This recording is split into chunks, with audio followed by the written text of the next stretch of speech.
কেন্দ্র ঘোষিত ভারপ্রাপ্ত চেয়ারম্যান তারেক রহমানের নির্দেশনায় কেন্দ্রে ঘোষিত জাতীয়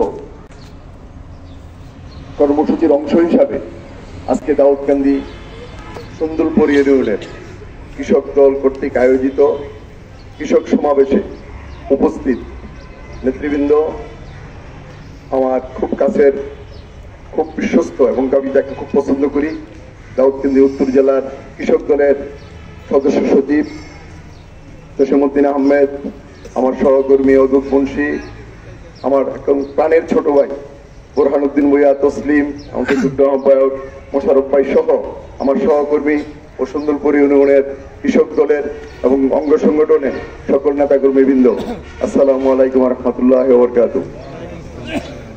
আজকের কৃষক দল আপনারা জানেন, জিয়াউর রহমান দেশের একটা ক্রান্তি লগ্নে দেশের দায়িত্বভার গ্রহণ করার পর জাতীয়তাবাদী দল সৃষ্টির পরে উনি অনুভব করেছেন যে এই বৃহত্তর জনগোষ্ঠী, এই ক্ষুদ্র ভূখণ্ডে 7.5 কোটি মানুষ, ওই সময়ে আমরা যদি এই শতকরা 90 জন কৃষক ছিল ওই সময়, এখন হয়তো কমছে কৃষকের সংখ্যা, এই 90 জন কৃষি নির্ভর দেশে যদি আমরা কৃষিকে উন্নয়ন করতে না পারি তাইলে এই জনগোষ্ঠী বাঁচবে না। ঠিক এই 75-এর দুর্ভিক্ষে যখন মানুষ না খেয়ে অনাহারে যখন মারা গিয়েছিল প্রায় 5 লক্ষ মানুষ ওই সময়ে, ঠিক তৎকালীন সময়ে জিয়াউর রহমান চিন্তা করলো যে কৃষক না বাঁচলে আমাদের এই দেশ বাঁচবে না। তখনই উনি স্বনির্ভর বাংলাদেশ সৃষ্টি করার জন্য কৃষকদের উপর গুরুত্ব দিয়ে কৃষি ফসল দ্বিগুণ করতে হবে। আপনারা ইদানিং দেখেছেন যে ফেসবুকে ওনার একটা প্রত্যেকটা বক্তব্য আসছে যে উৎপাদন আমাদেরকে দ্বিগুণ করতে হবে, ঘরে ঘরে হাঁস মুরগি লালন পালন করতে হবে, মহিলাদেরকেও এই কুটির শিল্প নিয়ে আগে যেতে হবে যদি দেশ বাঁচতে হয়। সেই চিন্তা থেকে এই কৃষক দল সৃষ্টি করেছিলেন উনি। এমনকি উনি এই কৃষক দলকে এমনি ভাবে বাংলাদেশের মানুষের ঘরে ঘরে পৌঁছে দিয়েছিল। এই 3.5 বছরের শাসনামলে উনি রাখাল রাজা হিসাবে উপাধি পেয়েছিল, রাখাল রাজা। উনি এই কৃষকদের জন্য যা করেছে পৃথিবীতে দ্বিতীয় কোন রাষ্ট্রনায়ক নেই এটা করা। আজকের এই দিনে আমাদের তারুণ্যের অহংকার তারেক রহমান সেই পূর্বের তার বাবার আদর্শ, ওনার বাবার আদর্শকে লালন করে এই কৃষকদেরকে উদ্বুদ্ধ করার জন্য 90 দিনের কর্মসূচি বলছে প্রত্যেক ইউনিয়নে কৃষক সমাবেশ করতে হবে। এমনকি কৃষক সমসাময়িক পর্যায়ে আমরা কৃষক দলকে নিয়ে যাবো ইনশাল্লাহ। এর কারণ এখানে থাকবে আমাদের আদর্শ, আমাদের সততা, আমাদের মত বিনিময় থাকবে, আমাদের থাকবে সকল বিষয়ে আলোচনা করে। যেমন আমরা জানেন যে আমরা বেশিরভাগ, আপনারা শুনলে খুশি হবেন, এ পর্যন্ত কোন কৃষক সমাবেশে 17 জন যুগ্ম আহ্বায়কের মধ্যে মিনিমাম 15 জন উপস্থিত থাকে। আমিও কিন্তু একটা দলের যুগ্ম আহ্বায়ক, আমি কিন্তু অনুরূপ ভাবে ওই অনুষ্ঠানগুলোতে উপস্থিত থাকতে পারি না। তাই আমরা এটা নিশ্চিত করতে চাই যেখানে যেখানে নেতৃত্ব, ওই নেতৃত্বগুলার যে দায়িত্ব এগুলো আমরা সুনিশ্চিত করব। আমরা যে কোনো সমস্যা যুগ্ম আহ্বায়ক এমনকি যারা যারা আমাদের ইউনিয়ন কমিটিতে থাকবে সবার সাথে আলোচনা করে আমরা এই কৃষক দলকে এগিয়ে নিয়ে যাবো ইনশাল্লাহ। আমাদের কাজ কি, নেতার দায়িত্ব কি? ওয়ান ম্যান শো রাজনীতি নাই, আমি বিশ্বাস করি না। যেহেতু আমি ছোটবেলা থেকে রাজনীতি করে আমি কিন্তু জনপ্রতিনিধি হয়েছে, আমি কিন্তু ভোটের রাজনীতিতে বিশ্বাস করি।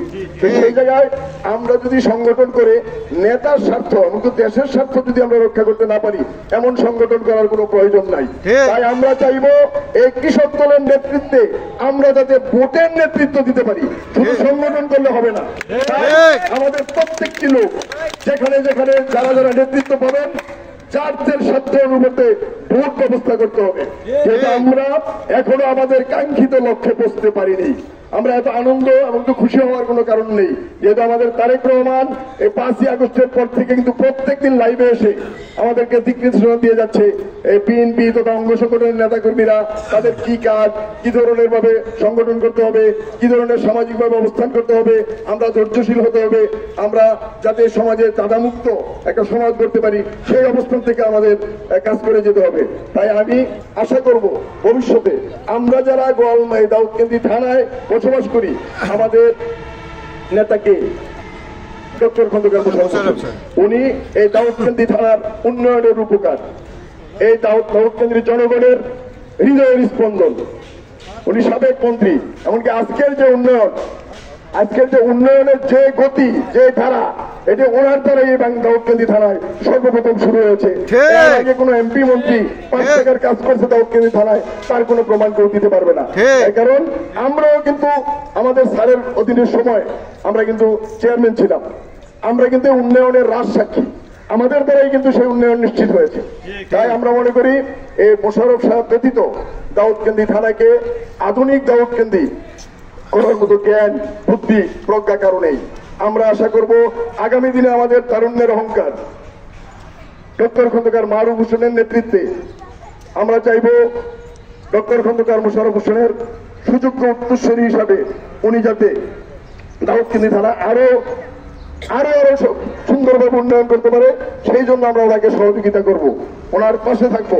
এমনকি আজকে থেকে আমরা ডক্টর খন্দকার মোশাররফ, ডক্টর খন্দকার মারুফ হোসেনের স্বার্থে, দলের সাথে যেখানে যা করা প্রয়োজন, আল্লাহর রহমতে আমরা কৃষক দল স্ব অবস্থান থেকে সকল রকমের দায়িত্ব পালন করব ইনশাআল্লাহ।